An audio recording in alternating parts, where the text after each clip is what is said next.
ವೀಕ್ಷಕರೇ, ಸ್ಟಾರ್ 74 ನ್ಯೂಸ್ಗೆ ಸ್ವಾಗತ. ನಾನು ಎಂ ಮಂಗಳಗಟ್ಟಿ. 5ರಂದು ಡಾಕ್ಟರ್ ಅಜಿತ್ ಪ್ರಸಾದ್ ರವರ ಅಮೃತ ಮಹೋತ್ಸವ ಕಾರ್ಯಕ್ರಮ.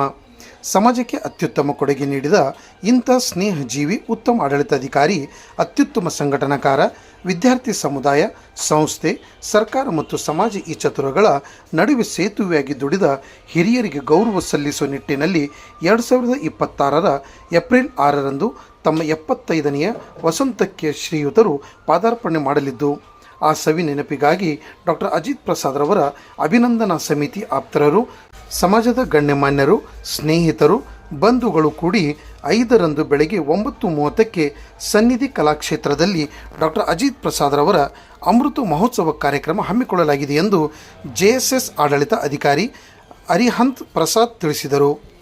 ಪತ್ರಿಕಾಗೋಷ್ಠಿಯಲ್ಲಿ ಮಹಾವೀರ್ ಉಪಾಧ್ಯಾಯ, ಸೂರಜ್ ಜೈನ್, ಎಸ್ ಸಾಧನಾ, ಜಿನ್ನಪ್ಪ ಕುಂದಗೋಳ, ಡಾಕ್ಟರ್ ಭರಮಪ್ಪ ಬಳವೆ ಉಪಸ್ಥಿತರಿದ್ದರು.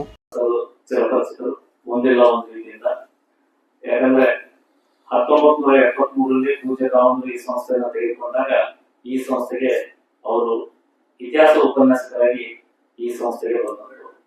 ಬಹುಶಃ ಅಂದಿನ ಕಷ್ಟದ ಕಾರ್ಯಗಳನ್ನ, ಅಂದಿನ ಕಷ್ಟದ ದಿನಗಳನ್ನ, ಇಂದಿನ ಸುವರ್ಣ ಯುಗವನ್ನ ಕಂಡವರು ಅವರೊಬ್ಬರೇ. ಯಾಕಂದ್ರೆ 73ರಲ್ಲಿ ಈ ಸಂಸ್ಥೆಯನ್ನು ತಗೊಂಡಾಗ ವಜೀರ್ ಕುಮಾರ್ ಸರ್ ಜೊತೆ ಬಂದವರು ಅಜಿತ್ ಪ್ರಸಾದ್ ಸರ್. ವಜೀರ್ ಕುಮಾರ್ ಅವರು 49 ವರ್ಷಗಳ ಕಾಲ ಈ ಸಂಸ್ಥೆಯನ್ನು ಮುನ್ನಡೆಸಿದ್ರು. ತದನಂತರ ಅವರು ದೈವಾಧೀನ ಮಾಡಿದ ನಂತರ ಅಜಿತ್ ಪ್ರಸಾದ್ ಸರ್ ಕಾರ್ಯದರ್ಶಿಗಳಾಗಿ ಕಾರ್ಯವನ್ನ ಮುಂದುವರಿಸಿಕೊಂಡು ಹೋಗ್ತಾ ಇದ್ದಾರೆ. ಹಾಗಾಗಿ ಈ 53 ವರ್ಷಗಳಲ್ಲಿ ಜನತಾ ಶಿಕ್ಷಣ ಸಮಿತಿಯ ಏರಿಳಿತಗಳನ್ನ ಕಂಡುಕೊಂಡವರು ಡಾಕ್ಟರ್ ಅಜಿತ್ ಪ್ರಸಾದ್.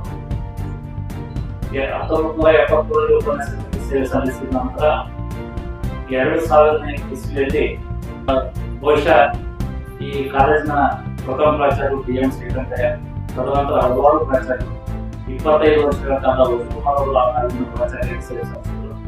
ತದನಂತರ ಡಾಕ್ಟರ್ ಅಜಿತ್ ಪ್ರಸಾದ್ ಅವರ ಕಾಲದಲ್ಲಿ ಆ ಕಾಲೇಜು ಸುವರ್ಣ ವಿಭಾಗ ಕಂಡುಕೊಳ್ಳಬಹುದು. ಯಾಕಂದ್ರೆ ಆ ಸಮಯದಲ್ಲಿ UGC ಇಂದ BGST ಬಂದು ವಿಜ್ಞಾನ ವಿಭಾಗವನ್ನು ಉನ್ನತೀಕರಣಗೊಳಿಸುವುದಲ್ಲದೆ ಎಲ್ಲ ಕಟ್ಟಡಗಳ ಸೌಂದರ್ಯೀಕರಣವನ್ನ ಮಾಡಿದ್ರು.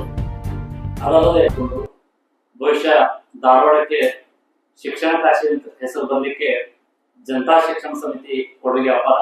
ಅದರಲ್ಲೂ ಅಜಿತ್ ಪ್ರಸಾದ್ ಹೆಚ್ಚಿನದಿದೆ ಅಂತ ಹೇಳಿಕ್ಕೆ ಇಚ್ಛೆ ಪಡ್ತೀನಿ.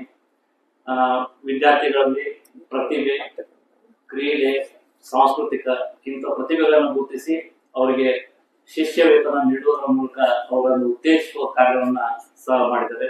ಪ್ರತಿ ವರ್ಷ ಸ್ಪೋರ್ಟ್ಸ್ ಇರ್ಬೋದು, ಕಲ್ಚರಲ್ ಇರ್ಬೋದು ಅಂತ ಪ್ರತಿಭಾವಂತ ವಿದ್ಯಾರ್ಥಿಗಳಿಗೆ ಸುಮಾರು 40 ಲಕ್ಷ ರೂಪಾಯಿಗೆ ಶಿಷ್ಯ ವೇತನವನ್ನ ಕೊಡ್ತಾ ಇದ್ದಾರೆ. ವಿದ್ಯಾರ್ಥಿಗಳಿಗೆ ಉಚಿತ ಊಟ, ಉಚಿತ ವಸತಿ, ಉಚಿತ ಪ್ರವೇಶ, ಈ ರೀತಿ ವಿವಿಧ ಹಂತಗಳಲ್ಲಿ ವಿದ್ಯಾರ್ಥಿಗಳಿಗೆ ಪ್ರವೇಶವನ್ನು ಕೊಡ್ತಾ ಇದ್ದಾರೆ. ಅದಲ್ಲದೆ 2005ರಲ್ಲಿ ಒಂದು ವಿಶಿಷ್ಟ ಕಾರ್ಯವನ್ನು ಕೈಗೊಂಡ್ರು, ಅದುವೇ ಉದ್ಯೋಗ ಮೇಳ. ಯಾಕಂದ್ರೆ ಆ ಸಮಯದಲ್ಲಿ ಕ್ಯಾಂಪಸ್ ಇಂಟರ್ವ್ಯೂಸ್ ಬರೀ ಇಂಜಿನಿಯರಿಂಗ್ ಕಾಲೇಜ್ ಆಗ್ತಾ ಇತ್ತು. ಇಂಥ ಸಾಂಪ್ರದಾಯಿಕ ಕೋರ್ಸ್ಗಳಿಗೆ ಕ್ಯಾಂಪಸ್ ಇಂಟರ್ವ್ಯೂ ಇರಲಿಲ್ಲ. ಅದನ್ನ ಮೊಟ್ಟ ಮೊದಲಿಗೆ ಹಾಕಿದ್ದು ಡಾಕ್ಟರ್ ಅಜಿತ್ ಪ್ರಸಾದ್ ಅವರು. ಅದಕ್ಕಾಗಿ ಅವರಿಗೆ ಉದ್ಯೋಗದಾತ ಎಂಬ ಬಿರುದು ಸಹ ಬಂತು. ಇದುವರೆಗೆ 315ಕ್ಕೂ ಹೆಚ್ಚು ಕ್ಯಾಂಪಸ್ ಸಂದರ್ಶನ, 8ಕ್ಕೂ ಹೆಚ್ಚು ದೊಡ್ಡ ಉದ್ಯೋಗ ಮೇಳಗಳು, 4ಕ್ಕೂ ಹೆಚ್ಚು ಮಹಿಳಾ ಉದ್ಯೋಗ ಮೇಳ, 2 ಅಂಗವಿಕಲರಿಗಾಗಿ ಉದ್ಯೋಗ ಮೇಳ, ಇವುಗಳನ್ನೆಲ್ಲ ಮಾಡಿ ಹಲವಾರು ಕುಟುಂಬಗಳಿಗೆ ಅನ್ನದಾದಾರಿ ಆಗಿ ಆ ಕುಟುಂಬದ ದೀಪ ಬೆಳಗುವಲ್ಲಿ ಬಹಳವಾಗಿ ಶ್ರಮಿಸ್ತಾ ಇದ್ದಾರೆ.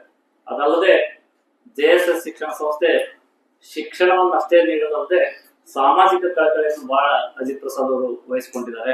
ಅದರಲ್ಲಿ ರಕ್ತದಾನ ಶಿಬಿರ, NSS ಮುಖಾಂತರ ಶೌಚಾಲಯ ನಿರ್ಮಾಣ, ಮನೆಗಳ ನಿರ್ಮಾಣ, ಆರೋಗ್ಯ ತಪಾಸಣೆ ಶಿಬಿರ, ಹೀಗೆ ಹಲವಾರು ಜನಪರ ಕಾರ್ಯಗಳನ್ನ ಜನತಾ ಶಿಕ್ಷಣ ಸಮಿತಿ ಮಾಡ್ತಾ ಬಂದಿದೆ. ಅದಕ್ಕೆ ಮುಂಚೂಣಿಯಲ್ಲಿರುವವರು ಡಾಕ್ಟರ್ ಅಜಿತ್ ಪ್ರಸಾದ್ ಅವರು. ಹೀಗಾಗಿ ಅವರ ಒಂದು ಅಂದ್ರೆ ಹಿಂದೆನೆ ಅವ್ರದ್ದು ಒಂದು 60ನೇ ವರ್ಷದ ಕಾರ್ಯಕ್ರಮ ಮಾಡ್ಬೇಕಂದಾಗ ಅವರು ಅದಕ್ಕೆ ವಿರೋಧ ವ್ಯಕ್ತಪಡಿಸಿ ಯಾವುದೇ ನನಗೆ ಈ ಸಮಾರಂಭಗಳು ಬೇಡ ಅಂತ ಹೇಳಿದ್ರು. ಆದ್ರೂ ಈಗ 75ನೇ ವರ್ಷ ಅವ್ರದ್ದು ಅಮೃತ ಮಹೋತ್ಸವ. ಸಂಸ್ಥೆಗೆ ಬಂದು 53 ವರ್ಷ, ಅವರಿಗೆ 75 ವರ್ಷ. ಆ ಕಾರ್ಯಕ್ರಮವನ್ನು ಒಂದು ವಿಶಿಷ್ಟವಾಗಿ ಆಚರಿಸಬೇಕಂತ ಹಳೆ ವಿದ್ಯಾರ್ಥಿಗಳು, ಇಲ್ಲಿಯ ಸಿಬ್ಬಂದಿ ವರ್ಗದವರು, ಈಗೂ ನೀವು ನೋಡ್ಬೋದು ಇಂಜಿನಿಯರಿಂಗ್ ಕಾಲೇಜಲ್ಲಿ ಇನ್ಫಾರ್ಮ್ ಇಲ್ಲ, ಬಟ್ ಪದವಿ ಕಾಲೇಜಿನಲ್ಲಿ ಮಾಡಿದ ನಂತರ ಎಲ್ಲಾ ಪದವಿ ಕಾಲೇಜುಗಳಲ್ಲಿ ಇನ್ಫಾರ್ಮ್ ಬಂದಿದೆ, PU ಕಾಲೇಜಿಗೆ ಬಂದಿದೆ. ಸೊ ಆ ಸಮಾನತೆ ತರುವ ದೃಷ್ಟಿಯಿಂದ ಅವರು ಅದನ್ನು ಮಾಡಿದ್ರು. ಯಾವತ್ತು ಜಾತಿ, ಲಿಂಗ, ಧರ್ಮ ತಾರತಮ್ಯವನ್ನು ಮಾಡದೆ ತಾವು ಹಲವಾರು ಸಾರಿ ಅವರನ್ನು ನೇರವಾಗಿ ಭೇಟಿಯಾಗಿದ್ದೀರಿ. ತಮ್ಮ ಅನುಭವಕ್ಕೂ ಬಂದಿದೆ. ಬಹಳ ತಾಳ್ಮೆಯ ಪ್ರತಿರೂಪ. ಅಂದ್ರೆ ಯಾವುದೇ ವಿಷಯವನ್ನ ತಾಳ್ಮೆಯಾಗಿ ಕೇಳಿ ಅದನ್ನ ವಿಚಾರ ಮಾಡಿ ನಂತರ ನಿರ್ಧಾರ ತೆಗೆದುಕೊಳ್ಳುವಂತ ವ್ಯಕ್ತಿ ಡಾಕ್ಟರ್ ಅಜಿತ್ ಪ್ರಸಾದ್ ಅವರು. 3ನೇ ಇಸ್ವಿಯಲ್ಲಿ ಎಸ್ ಸಂಸ್ಥೆಯನ್ನು ತೆಗೆದುಕೊಳ್ಳಲಾಯಿತು ಹುಕ್ಕೇರಿಕರ್ ಅವರಿಂದ. ಸೊ ಅವಾಗ ಕೇವಲ 280 ವಿದ್ಯಾರ್ಥಿಗಳಷ್ಟೇ ಇದ್ರು. ಎಷ್ಟೋ ಸಂಸ್ಥೆಗಳಲ್ಲಿ ವಿದ್ಯಾರ್ಥಿಗಳಿಗಿಂತ ಜಾಸ್ತಿ ಟೀಚರ್ಸ್ ಇರ್ತಾ ಇದ್ರು. ಸೊ ಈ ಸಂದರ್ಭದಲ್ಲಿ ಏನು ವಜ್ರ ಕುಮಾರ್ ಸರ್ ಮತ್ತೆ ಅಜಿತ್ ಪ್ರಸಾದ್ ಸರ್ ವೀರೇಂದ್ರ ಹೆಗ್ಡೆ ಅವರ ನೇತೃತ್ವದಲ್ಲಿ ಇದನ್ನು ವಹಿಸ್ಕೊಂಡ್ರು. ಎಲ್ಲ ಜವಾಬ್ದಾರಿಗಳನ್ನು ವಹಿಸ್ಕೊಳ್ತಾ ಬಂದ್ರು. ಸೊ 1978ರಲ್ಲಿ 3000 ಮಕ್ಕಳು ವಿದ್ಯಾರ್ಥಿ ಆಯ್ತು. ಅಲ್ಲಿಂದ ನಾವು ಹಿಂತಿರುಗಿ ನೋಡೇ ಇಲ್ಲ. ಇವತ್ತಿಗೆ ಈ ಕ್ಯಾಂಪಸ್ ಅಲ್ಲಿ ಬರೀ ಈ ಒಂದು ಕ್ಯಾಂಪಸ್ ಅಲ್ಲಿ 17,000 ಮಕ್ಕಳು ಇದ್ದಾರೆ. ಇನ್ನು 3 ಕ್ಯಾಂಪಸ್ಗಳಿದ್ದಾವೆ. ಅಲ್ಲಿ ಎಲ್ಲ ಸೇರಿ 5,000 ಮಕ್ಕಳಿದ್ದಾರೆ. ಸುಮಾರು 21-22,000 ವಿದ್ಯಾರ್ಥಿಗಳು ಕಲಿತಾ ಇದ್ದಾರೆ. ಸೊ ಇದು ಬೆಳಿಬೇಕಂದ್ರೆ ಇಷ್ಟೊಂದು ಈ ರೇಂಜ್ ಬೆಳಿಬೇಕಂದ್ರೆ ಈಗ ಮಾಲಿಕ್ ಸರ್ ಹೇಳಿದಾಗೆ ಸಾಕಷ್ಟು ವಿದ್ಯಾರ್ಥಿಗಳ ಅಕಾಡೆಮಿಕ್ಸ್ ಅಷ್ಟೇ ಅಲ್ಲದೆ ಅದಲ್ಲದೆ ಬೇರೆ ಕಾರ್ಯಕ್ರಮಗಳನ್ನು, ಚಟುವಟಿಕೆಗಳನ್ನು, ಸ್ಪೋರ್ಟ್ಸ್ ಅಲ್ಲಿ ಆಗಲಿ ಪ್ರತಿಯೊಂದು ಇದರಲ್ಲೂ ವಿದ್ಯಾರ್ಥಿಗಳಲ್ಲಿ ಯಾವ ರೀತಿಯ ಅವರ ಸ್ಕಿಲ್ಸ್ ಇದಾವೆ, ಅವರ ಅಬಿಲಿಟಿ ಇದೆ, ಅದಕ್ಕೆ ಪ್ರತಿಯೊಂದಕ್ಕೂ ಮಹತ್ವ ಕೊಟ್ಟು ಮಾಡಲಾಗಿದೆ. ಅದಲ್ಲದೆ ಬರೀ ಕ್ಯಾಂಪಸ್ ಒಂದೇ ಅಲ್ಲ, ಕ್ಯಾಂಪಸ್ ಹೊರಗಿನ ಭಾಗದಲ್ಲೂ ಅಂದ್ರೆ ಈಗ ಹೊರಗಿನ ಬ್ಲಡ್ ಡೊನೇಷನ್ ಬರ್ತಾರೆ, ಬಡ ವಿದ್ಯಾರ್ಥಿಗಳಿರ್ತಾರೆ. ಕೆಲವು ಕಡೆ NSS ಮತ್ತೆ NCC ನಮ್ಮ ಟೀಮ್ಗಳನ್ನು ಕಳಿಸಿ ಪ್ರತಿಯೊಂದು ಊರುಗಳಲ್ಲಿ ಮನೆಗಳನ್ನು ಕಟ್ಟುವುದಾಗ್ಲಿ, ಅಲ್ಲಿನ ರಸ್ತೆಗಳನ್ನು ವ್ಯವಸ್ಥೆ ಪಡಿಸೋದಾಗ್ಲಿ, ಈ ತರ ಎಲ್ಲ ವ್ಯವಸ್ಥೆಗಳನ್ನು ಮಾಡಲಾಗಿದೆ. ಸೊ ಅಂದ್ರೆ ಸರ್ ಮತ್ತೆ ವಿಜಯಕುಮಾರ್ ಸರ್ ಮತ್ತೆ ಅಜಿತ್ ಪ್ರಸಾದ್ ಸರ್ ಇರ್ಬೇಕಾದ್ರೆ ಬರೀ ಅಕಾಡೆಮಿಕ್ಸ್ ಮಕ್ಕಳದು ಬರೀ ಅಕಾಡೆಮಿಕ್ಸ್ ಒಂದೇ ಅಲ್ಲದೆ ಸಾಕಷ್ಟು ಏರಿಯಾಗಳನ್ನು ಅವರಿಗೆ ಬೆಳೆಸಲಿಕ್ಕೆ ಸಹಾಯ ಮಾಡಿದ್ದಾರೆ. ಸೊ ಇಂಥ ಸಂದರ್ಭದಲ್ಲಿ ನಾವು ಹಾಗಾಗಿ ಇದನ್ನು ಸರ್ ಹತ್ರ ತುಂಬಾ ರಿಕ್ವೆಸ್ಟ್ ಮಾಡಿಕೊಂಡು ಈ ಒಂದು ಕಾರ್ಯಕ್ರಮ ಆಗ್ಲೇಬೇಕು ಈ ಸಲ. ಯಾಕಂದ್ರೆ ಅವ್ರದ್ದು ಹೋದ್ಸಲ ಅವ್ರದ್ದು 6ನೇ ರಿಟೈರ್ಮೆಂಟ್ ಆಗಲಿ ಅಥವಾ ಮುಂಚೆದೆಲ್ಲ ಆಗಲಿ ಯಾವುದೇ ಒಂದು ಕಾರ್ಯಕ್ರಮಕ್ಕೂ ಸರ್ ಬೇಡ ಅಂತ ಇದ್ರು. ಈ ಸಲ ಒಂದು ಕಾರ್ಯಕ್ರಮಕ್ಕೆ ಮಾಡ್ಲೇಬೇಕು ಅಂತ ತುಂಬಾ ರಿಕ್ವೆಸ್ಟ್ ಮಾಡಿ ಮಾಡ್ತಾರೆ. ಅದರ ನಂತರ 5ನೇ ತಾರೀಕು ಅಂದ್ರೆ ಈ ಬರೋ ಸಂಡೇ 5ನೇ ತಾರೀಕಿಗೆ 9:00ವರೆಗೆ ನಾವು ಈ ಪ್ರೋಗ್ರಾಮ್ ಅನ್ನು ಸ್ಟಾರ್ಟ್ ಮಾಡ್ತಿದ್ದೀವಿ. ಈ ಸಲ ಟೈಮಿಂಗ್ ಒಂದು ಸ್ವಲ್ಪ ನಾವು ರಿಸ್ಟ್ರಿಕ್ಟ್ ಮಾಡಿ ಒಂದು ಫಿಕ್ಸ್ ಟೈಮ್ ಮಾಡ್ಕೊಂಡಿದ್ದೆವು. 9:00 ಶಾರ್ಪ್ ಇಲ್ಲಿಂದ ಒಂದು ಮೆರವಣಿಗೆ ಶುರು ಆಗ್ತದೆ. ಮೇನ್ ಗೇಟ್ ಇಂದ ಮೆರವಣಿಗೆ ಶುರು ಆಗ್ತದೆ. ಸುಮಾರು 9:45 ಅಂದ್ರೆ ನಾವು ಸನ್ನಿಧಿ ಹಾಲ್ ಅಲ್ಲಿ ವರೆಗೆ ಮೆರವಣಿಗೆ ಇರ್ತದೆ. ಅಲ್ಲಿಂದ ಬರಮಾಡಿಕೊಂಡು ಸರ್ ಅಲ್ಲಿ ಬರಮಾಡಿಕೊಂಡು ಸಂಗೀತ ಕಾರ್ಯಕ್ರಮ ಇರ್ತದೆ. 10:30 ಗಂಟೆ ತನಕ ಸಂಗೀತ ಕಾರ್ಯಕ್ರಮ ಇರ್ತದೆ. ತದನಂತರ ಎಲ್ಲ ಬಂದಿರುವ ವಿದ್ಯಾರ್ಥಿಗಳು ಗೆಸ್ಟ್ಗಳನ್ನು ಆರಿಸಿ ಸ್ಟೇಜ್ ಮೇಲೆ ಬಂದು ಅವರು ಅವತ್ತು ಮಾತಾಡ್ತಾರೆ. ಅದೇ ರೀತಿ ನಂತರ ಊಟದ ವ್ಯವಸ್ಥೆಯನ್ನು ಕೂಡ ಮಾಡಿದ್ದೇವೆ. ಸೊ ಈ ತರ ಕೆಲವು ಈ ತರ ಪ್ಲಾನಿಂಗ್ ಮಾಡ್ಕೊಂಡು ಈ ತರ ಟೈಮ್ ಎಲ್ಲ ಸೆಟ್ ಮಾಡಿಕೊಂಡು ಏನೇನು ಬೇಕೋ ಆವತ್ತಿನ ದಿನಕ್ಕೆ ಎಲ್ಲ ರೀತಿಯ ವ್ಯವಸ್ಥೆಗಳನ್ನು ಮಾಡ್ಕೊಂಡಿದ್ದೀವಿ. ಸೊ ಈ ವಿಷಯವನ್ನು ನಿಮ್ಮ ಮೂಲಕ ನಾವು ಈಗ ನಾವು ಸಾಕಷ್ಟು ಇನ್ವಿಟೇಷನ್ಗಳನ್ನು ಕಳಿಸಿರ್ಬೋದು. ಬಟ್ ಎಲ್ಲೋ ಒಂದ್ ಕಡೆ ನಮ್ಮ ಸರಿಗೆ ಬೇಕಾದವ್ರು ತುಂಬಾ ಬೇಕಾಗಿದ್ದವ್ರು ಆಗ್ಲಿ ಅಥವಾ ದೂರದವರಾಗ್ಲಿ ಅವರಿಗೆ ಈ ವಿಷಯ ಮೀಟ್ ಅಂದ್ರೆ ರೀಚ್ ಆಗ್ಬೇಕು ಅನ್ನೋ ಸಲುವಾಗಿ ಪ್ರೆಸ್ ಮೀಟ್ ಅನ್ನು ಕೂಡ ಮಾಡ್ತದೆ. ಸಾನ್ನಿಧ್ಯವನ್ನ ಪರಮ ಪೂಜ್ಯ ಮಲ್ಲಿಕಾರ್ಜುನ ಸ್ವಾಮಿಗಳು ಮುರುಘಾಮಠ ಇವರು ವಹಿಸ್ಕೊಳ್ತಾ ಇದ್ದಾರೆ. ಅದರಂತೆ ಶುಭಾಶಯ ನೀಡಲಿಕ್ಕೆ ಅಥಣಿ ಮೊಟಗಿ ಮಠದ ಸ್ವಾಮೀಜಿ ಅವರು ಬರ್ತಾ ಇದ್ದಾರೆ.